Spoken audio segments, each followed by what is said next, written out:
Hi, this is Majinoni, and here's another episode of Marvel History.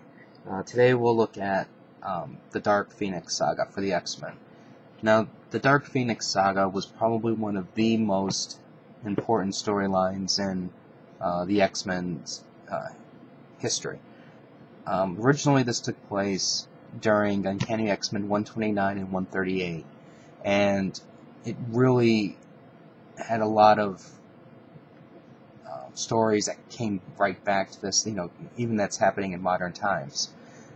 Originally, this came out back in the 1980s, and it was written and created by Chris Claremont, John Byrne, and Terry Austin.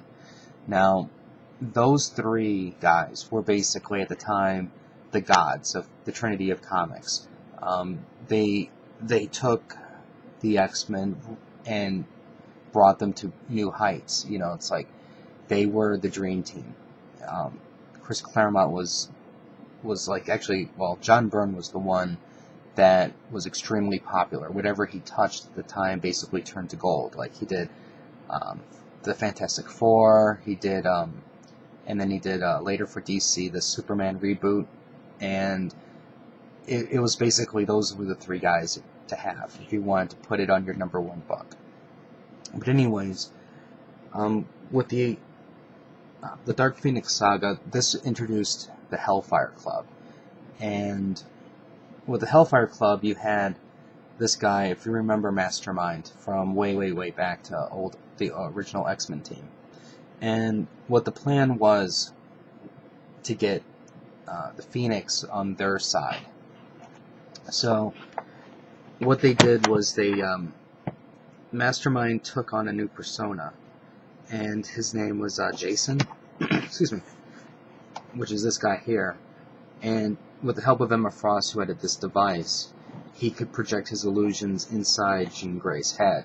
So every once in a while, she would see herself as one of her ancestors going back into time.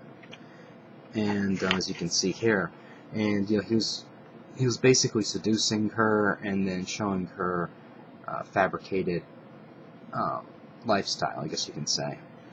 And what he was actually doing was he was destroying the psychic barriers that Jean Grey had placed to keep her Phoenix powers in check. Now, what was also really important about this series was there was the introduction of two new mutants that are still going on today. You have Kitty Pryde, who was, like, at this time, the young, innocent 13-year-old. And you had the Dazzler, which, really isn't used very much right now.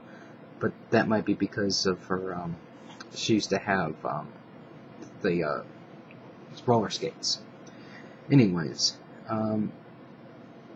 this really had a lot of, like, high moments, I think. The fight scenes were amazing. It was exciting because, like I said, you had the two characters, the two new mutants.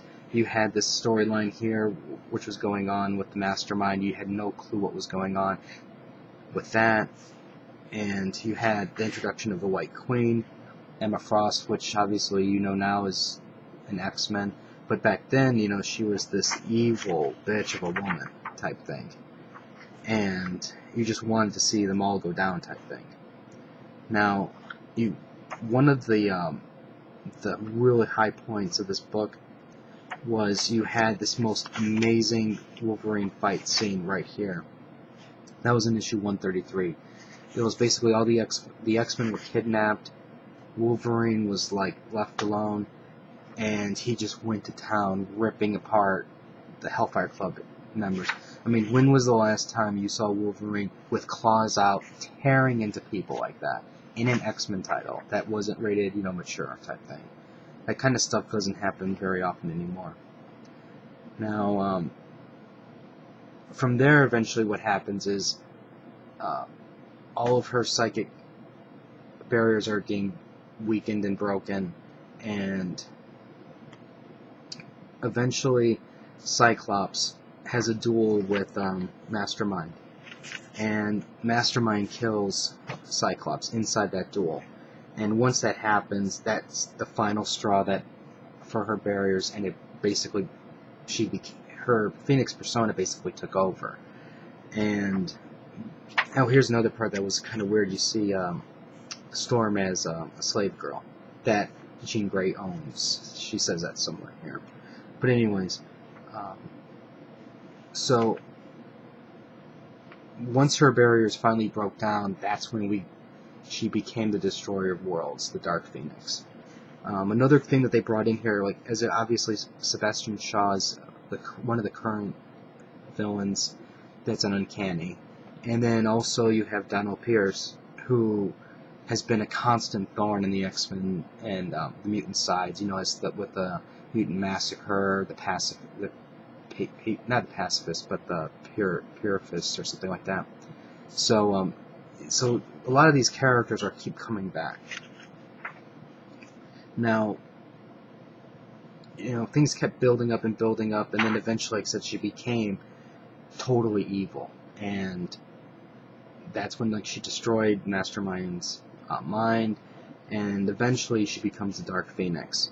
Now, originally, once she went and destroyed she went off into space and destroyed that one sun which destroyed the world.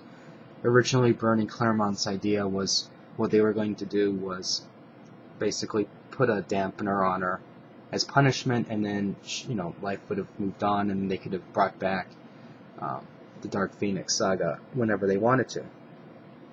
Well, at the time, Jim Shooter didn't think that was an adequate punishment for her actions. And after some brainstorming, they finally came up to the conclusion that they need to kill her.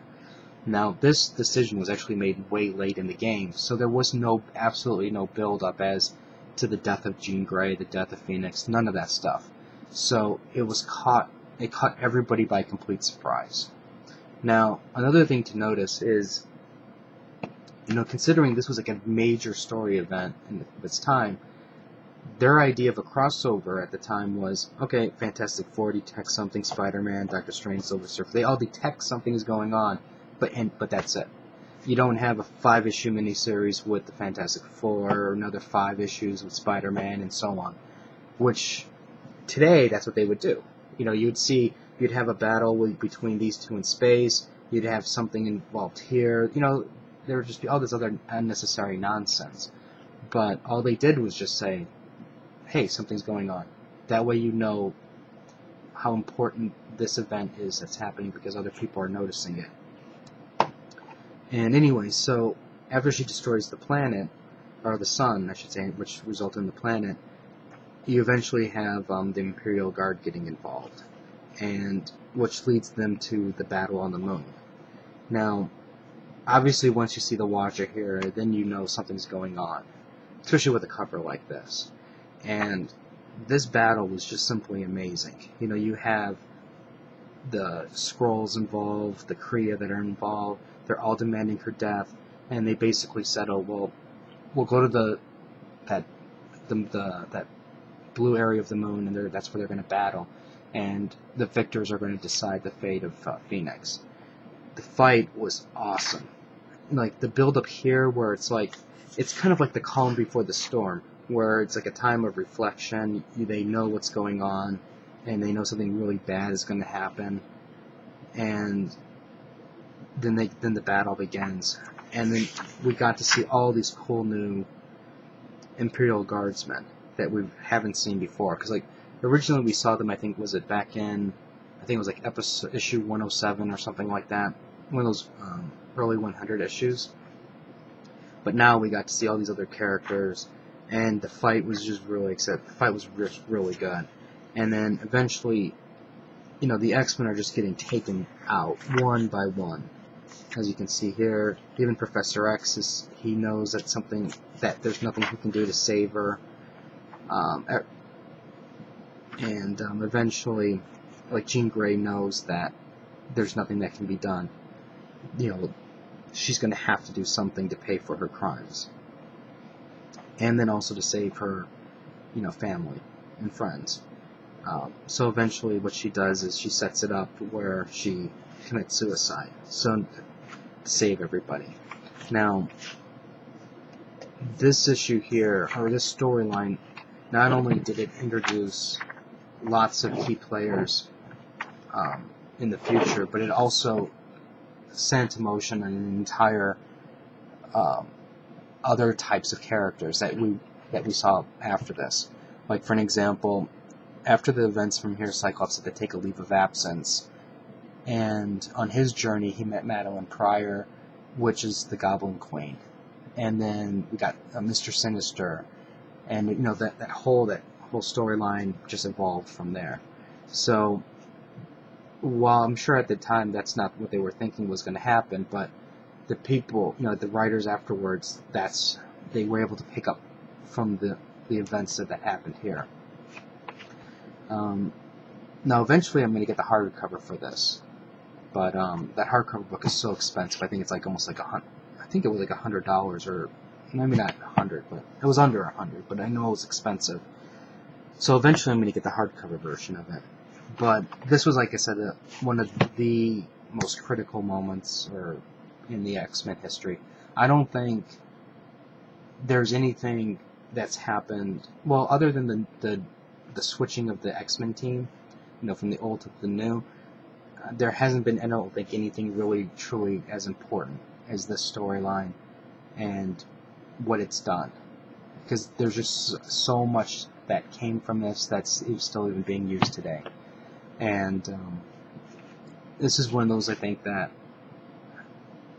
if you're an X-Men fan, you really, really need to buy this book. At least in the paperback version, if you can afford the hardcover. Because overall, this was incredibly good. And in fact, if I would recommend getting any of the Byrne Claremont X-Men titles, because they were all really, really good. I know that Byrne at the time had his lovers and his haters, and I mean lovers as they loved his art, not in the other kind of way. But overall, like I said, this was really, really, really good. And if you have any comments or questions, let me know. Rate the video up or down. Let me know what you think. And I'll still post some other ones coming up. I'm going to have to slow down eventually so I can research more and to refresh my memory, reread stuff. But I'll definitely have some more up there. I'm working on a couple DC ones right now also. So until next time.